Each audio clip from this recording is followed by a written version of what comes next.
সরিষা থেকে উঠছে কেজি কেজি সরিষার তেল। এখন থেকে আর ঘানিতে ভেঙে সরিষার তেল কিনে আনতে হবে না, ঘরে বসে বসে নিজে নিজেই তৈরি করে ফেলতে পারবেন সরিষার তেল। সরিষার তেলের এই গোপন রেসিপি ফাঁস করে আমি তো সবাইকে কোটিপতি বানিয়ে দিলাম। সবাই এখন নিজের ঘরে ঘরে ফ্যাক্টরি খুলে খুলে সরিষার তেল বিক্রি করছে। সরিষা থেকে এই বিশেষ পদ্ধতিতে তেল ওঠানোর জন্য প্রথমে আমাদের লাগবে সরিষা। আমি এখানে 3 কাপ পরিমাণ লাল সরিষা নিয়ে নিয়েছি। লাল সরিষাটা আমি এখানে বেশি ব্যবহার করছি, যেহেতু হলুদ সরিষাটা ঝাঁজ বেশি, সে কারণে আমি হলুদ সরিষাটা 1 কাপ পরিমাণে ব্যবহার করছি। লাল সরিষাটার উপর হলুদ সরিষাটা ঢেলে ভালো করে এটাকে মিশিয়ে নিচ্ছি। বাজারে কিন্তু একসাথে মিক্স করা সরিষাটাও কিনতে পাওয়া যায়, কিন্তু আমি যেহেতু এখানে হলুদ সরিষাটা কম পরিমাণে দিচ্ছি, তাই আলাদা আলাদা করে কিনে মিক্স করে নেওয়াটাই ভালো। সবটুকু সরিষা একটা প্যানের মধ্যে ঢেলে ভালো করে এটাকে নেড়ে চেড়ে ভেজে নিচ্ছি।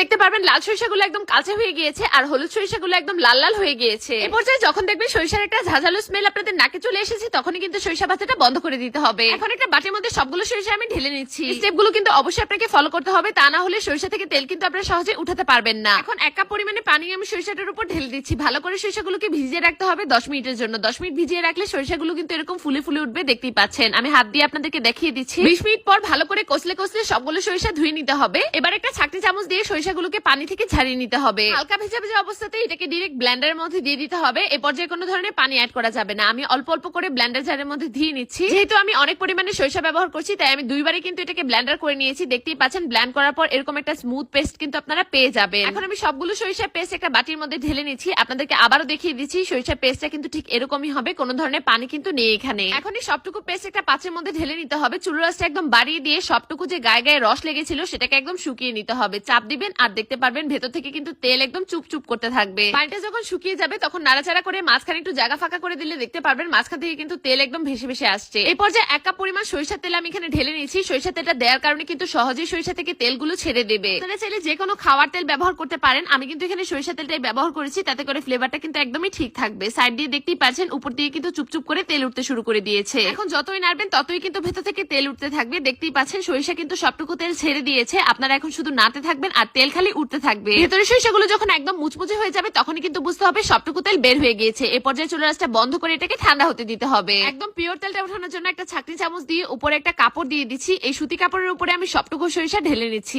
এখন হাতের সাহায্যে এটাকে চিপড়ে চিপড়ে যতটুকু সম্ভব তেল বের করে নিতে হবে। দেখতেই পাচ্ছেন আমি হাতের সাহায্যে একদম চিপড়ে চিপড়ে সবটুকু তেল বের করে নিচ্ছি। যতটুকু শক্তি দিয়ে সম্ভব ততটুকু প্রেস করবেন, ভেতর থেকে কিন্তু সবটুকু তেল বের হয়ে যাবে। এই তেলটা কতটুকু খাঁটি আর ফেনাযুক্ত দেখেই কিন্তু বুঝতে পারছেন, একদম ফেনা ফেনা হয়ে বের হতে থাকবে। ভেতরে যে ছাবাগুলো রয়েছে সেগুলো কিন্তু আপনারা আমের আচার অথবা ভর্তালারায় ব্যবহার করতে পারবেন। এখন এই খাঁটি সরিষার তেলটাকে কিন্তু আমি একটা কাঁচের পাত্রের মধ্যে এভাবে ভরে নিচ্ছি। টাক দিয়ে আমি সবটুকু তেল ভরে নিচ্ছি। এই হলুদ ভাবটা রয়েছে, সেই হলুদ ভাবটা কিন্তু 1 রাত রেখে দেওয়ার পরে চলে যাবে। পরদিনই কিন্তু দেখতে পারবেন একদম খাঁটি লাল সরিষার তেল কিন্তু রেডি হয়ে গিয়েছে। যে কোনো ধরনের প্লাস্টিকের বোতল অথবা জারে ভরে এটাকে আপনারা সংরক্ষণ করতে পারবেন। এই তেলটা এতটাই খাঁটি হবে